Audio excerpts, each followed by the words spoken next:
We're coming to you today from Foster, Rhode Island. This is Rhode Island Historical Cemetery number 142, as you can see on your screen there. And this was a very difficult find. This historical plot here, mainly this is the Young family plot. It's really situated back off of Jenks Road, and very difficult to see. Difficult to find, for that matter. I was running through the woods for quite some time.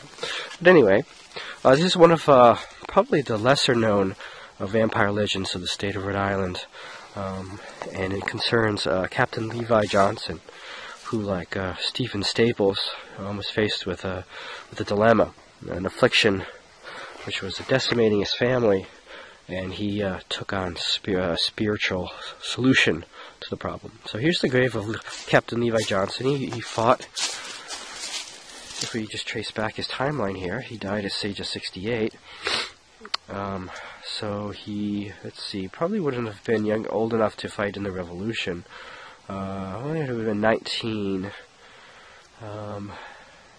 19 back, that would have been 1781, yeah, so probably a little young, but he was in the military. He has a wonderful inscription here. "Oh, let us forbear to complain, he has gone from our sight. We hope to behold him again with renewed and redoubled delight." He was a very strong-minded individual, very, sounds like a very proud family man. And so this is the grave of Captain Levi Young's wife, Anna. She died in 1847, approximately 2 years before her husband. She has a really wonderful inscription on her stone, which we'll post up as a pop-up on the video here. I had an unsuccessful attempt to read it on the fly here. Located behind Levi and Anna's stones are those of the children. 1, 2, 3, 4, 5, 6 total. And so the real tragic story begins over here with Nancy Young. She died in 1827, 22 years before her father. She was 19 years old here. I'll zoom in a little bit, it's a little dark. She was 19 years and 24 days old, actually, when she died. Nancy had consumption. She had tuberculosis. It was a disease that was spreading throughout the Foster community. We've already seen other examples of Rhode Island vampires throughout this area, but it was going through Foster as well. Now, Nancy died in 27. Her younger sister, Elmira, contracted it very soon after. In fact, you can see she died in 1828 at the age of 17. When she got sick, this is really what pushed Levi over the edge. He, I guess not just Elmira died, other children in the town had gotten sick, and so he decided to take matters into his own hands. Unlike Stephen Staples, who petitioned the town of Foster to dig up his child, he decided he was going to do it on his own, and he dug up Nancy and decided to examine the body himself. And what motivated him to do this were dreams that Elmira were having, namely that Nancy was coming to her, in her sleep, and that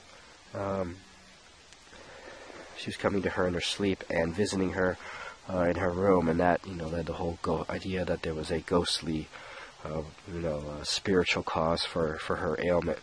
And so she was dug up, and the ritual was performed where, her parts of her body were burned and mixed with herbs and fed to the sick.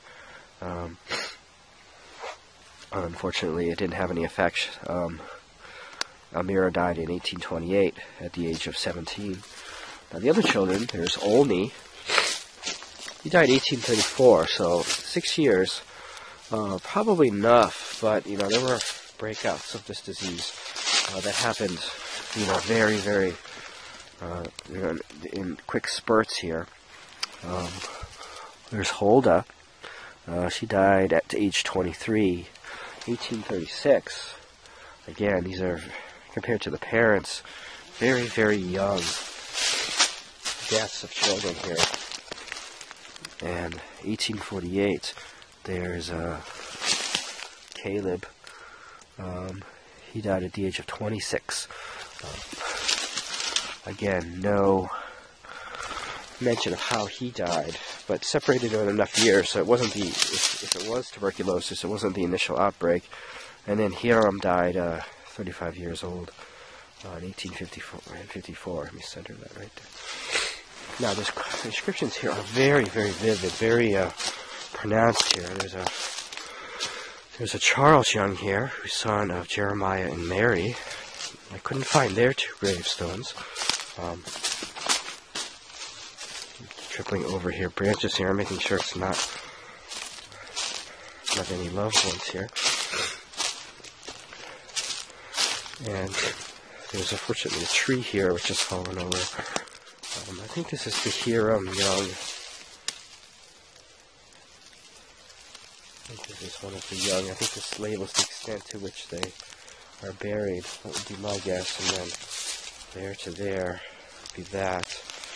And that's how they were buried, front to back, front to back. So let's count here what we have. If I count this as a stone here, 1, 2, 3, 4, 5, 6, 7, 8, 9, 10. And looks like we may have 11, 12 gravestones here. Now, in terms of mentioning vampires, there's not much on the record about whether or not vampirism was considered as the cause of it. The ritual was the same. We're talking about the 1820s. We're talking about a period that is coincident with that of Mercy Brown, or very, very close to it. And so this whole debate that goes on, or whether or not the remedy came from Europe, in the sense that the idea that these were spiritual beings with a thirst for blood were causing these ailments, whether or not they truly believed that, or whether or not these were herbal remedies, which people like Michael Bell relates, really still up for debate here, although the very close proximity between the the closeness between the two ways of dealing with this problem are just too difficult to ignore. It seems like the stories got over here, even into these rural communities. So that's pretty much it. Again, this is the Jinx Road, Rhode Island vampire case here in Foster. Foster, really rich hotbed of spooky stories here. Very old town. And you can see the remnants here. So we'll sign out now from Historical Cemetery number 42. A very, very lucky find. And very interesting story.